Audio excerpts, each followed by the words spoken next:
Coming in 3, 2. Hi, I'm Jack Canfield. You may know me as the co-author of the Chicken Soup for the Soul series and also the book, The Success Principles, How to Get From Where You Are to Where You Want to Be. And I'm sitting here with Bob Kane, and we're going to talk about getting from where you are to where you want to be as it relates to retiring from the military, which is a fascinating topic. So you were in the military. Yes, sir. And then you basically decided that you were going to retire, and you had the whole issues of things you wish you'd known sooner. Now you've written a book to help other people, but they don't know who you are. I do. Give the people who are watching this a little background, who you are and what you do, what you're about here. Oh, thank you. My name's Bob Kane. I'm a retired Marine. I had 29 years at pleasure and opportunity to serve this great country.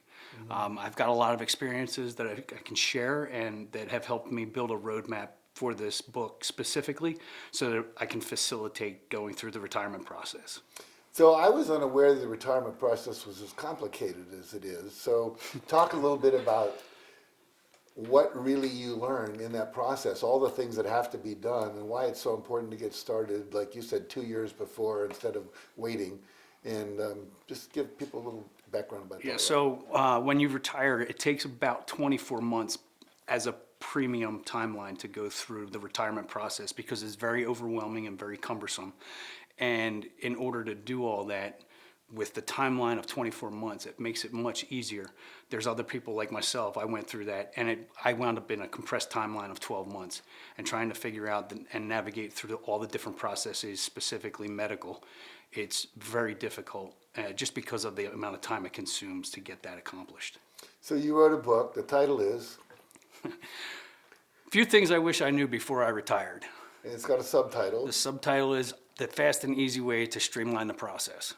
Great. And so what are some of the things, like let's boil down a little bit more. What are some of the things that you would advise people that they need to do in order to streamline that process? To streamline that process, the main thing is focus on your medical as far out as possible.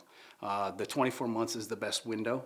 The medical takes the most amount of time because of scheduling for all the different appointments and all the different ailments that you may or may not have. It's part of the process that they force you to go through. And that's not a bad thing because I found a few things that were actually really wrong with me. Oh, really? That I wasn't aware of at the time.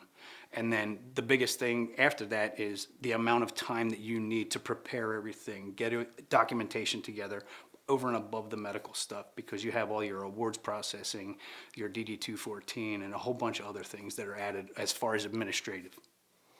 Now, most people don't write a book about retiring from the military. You decided to do that.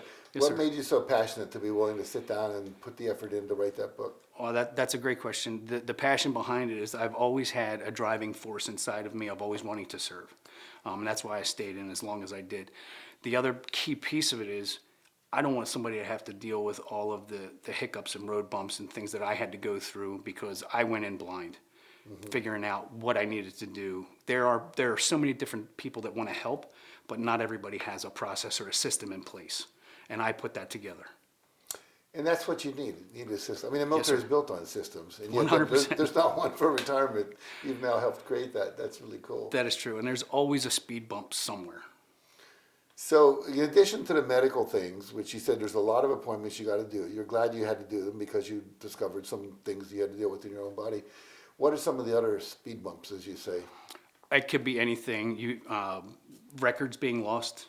You have records, or if you had been referred to an outside doctor to take care of something, they don't always forward that information back into your medical record. Then you have to go and find that doctor, and most of the times you're PCS'd from somewhere else, and you have to end up going back to wherever that doctor is, i.e. California or Florida, and then they have to provide the documentation. You have to get it uploaded into your record book, so that's a huge thing.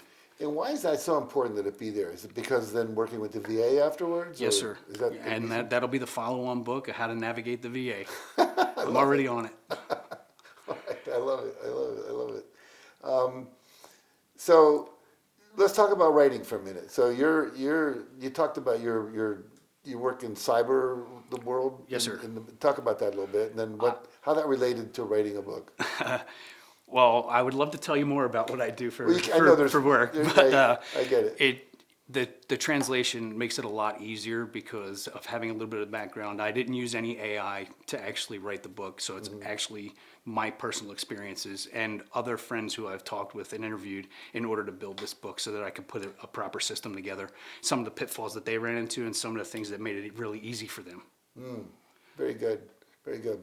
Well, I love that you've done this. You know, I worked with the government a little bit. They have this TAP program, TAP Yes, sir, program TAP. for people coming out. You know, I had no idea there were that many people coming out of the military every month. It like shocked me, and a lot of times there's not. You're dealing with the retirement process there on that end, but also how people transition back into civilian life Yes, sir. is a big issue as well. So I'm somewhat familiar with all that, and so I'm really pleased that you're doing what you're doing.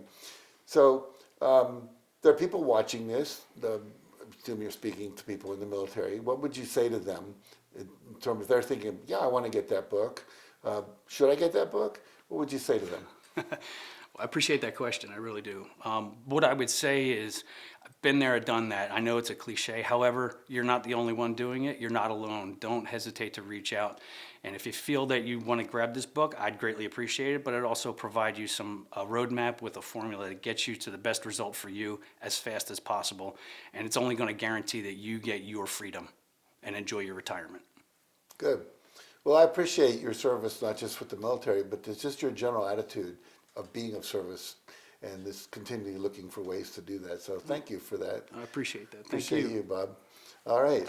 So if you're in the military and you're going to retire at some point, get a copy of his book. Let it be a guide for you so that it doesn't have to be something where you're confused, something where you're clear, and a step-by-step system that you can follow to make it easier for yourself and not get trapped in all of the unforeseen, what I want to call them, they're little quicksand. We don't want to get caught. Hazmat. We don't want to get caught in that. So anyway, make sure to check out his book.